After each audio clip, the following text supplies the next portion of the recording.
of studies.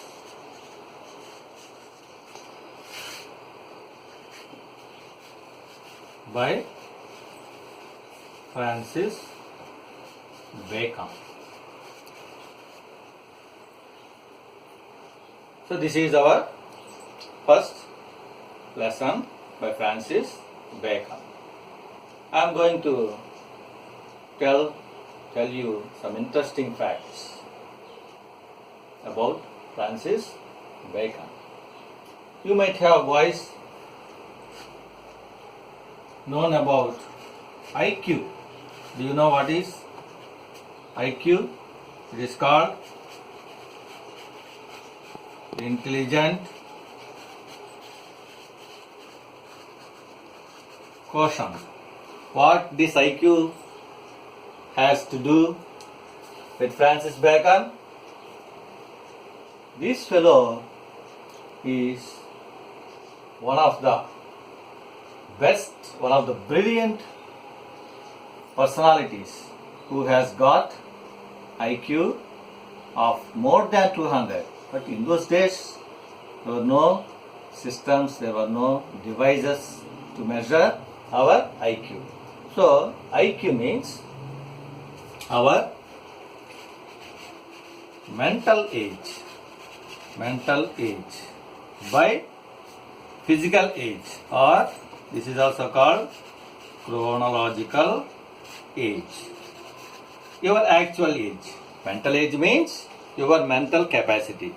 I will tell you that what is mental age and what is chronological. Into 100.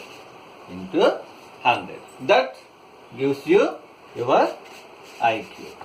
For example, a boy is studying 7th class. Generally, this boy will have physical age of 12 years.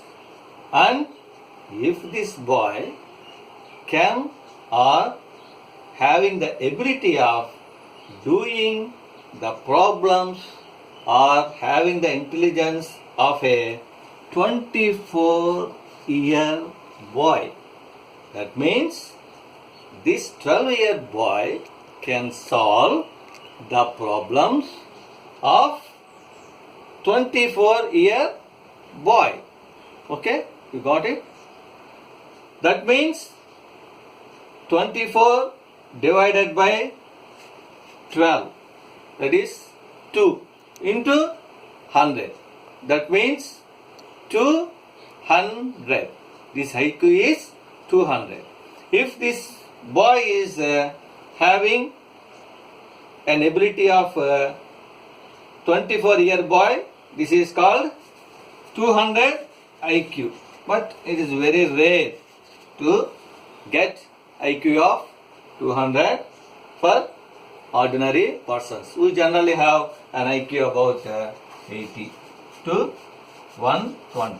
So, we don't have more than 200.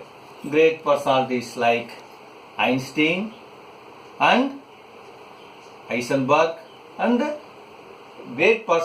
great person named Goethe. He is a German philosopher. He is having IQ more than 200. So, estimating that these persons have this type of ability, though we could not measure it because of his great things. So, let me share some of the interesting facts of Bacon's life. So, if you refer to the textbook, he was born in England, in London for that matter, in 1561. That means he belongs to 16th century. But so many years have passed, but still we treat Bacon as the father of English essay.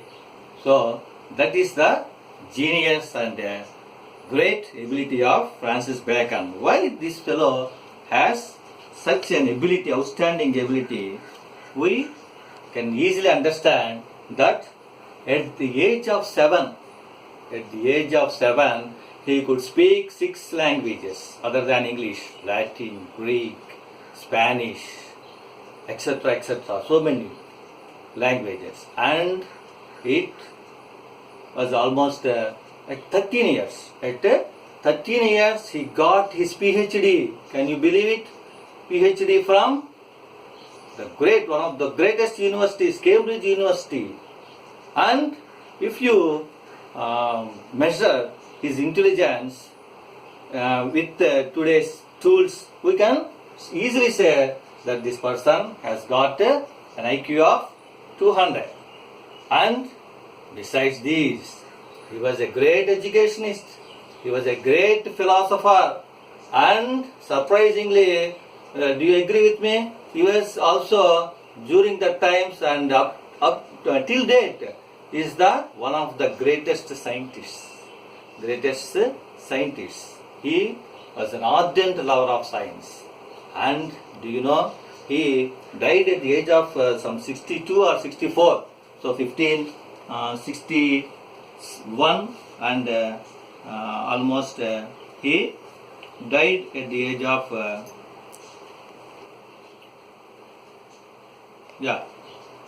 some 64, 1626. So we can say almost 60 plus years.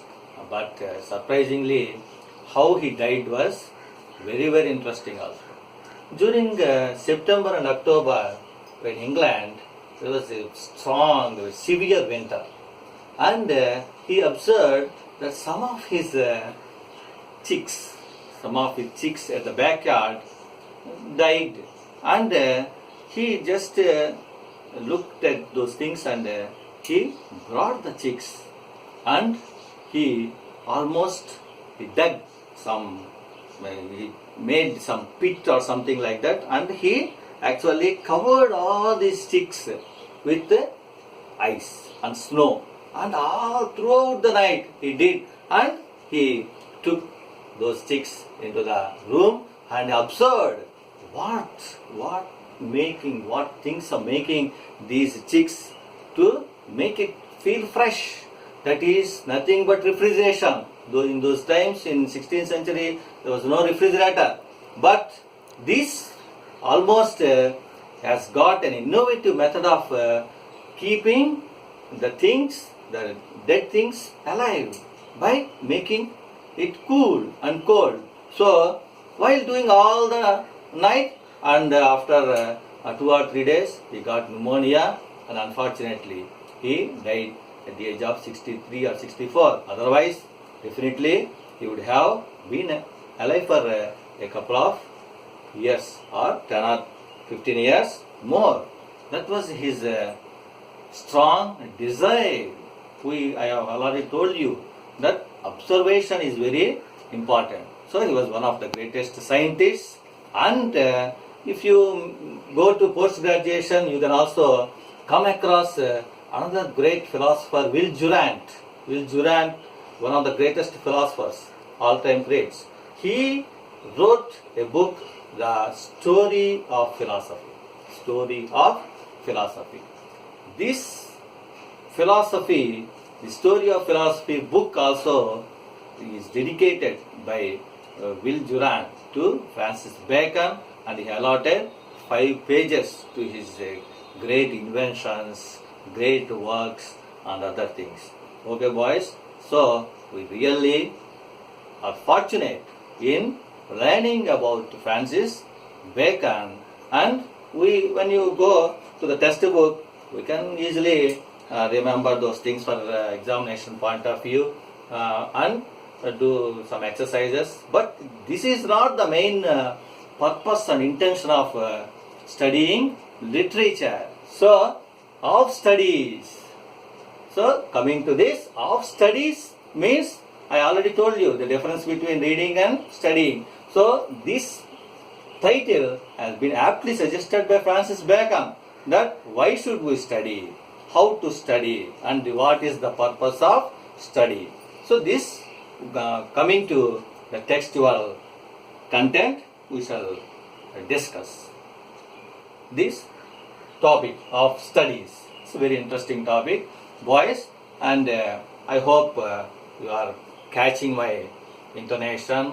And for future learners, don't worry, I will also explain in Telugu, and I use little bit of bilingual method.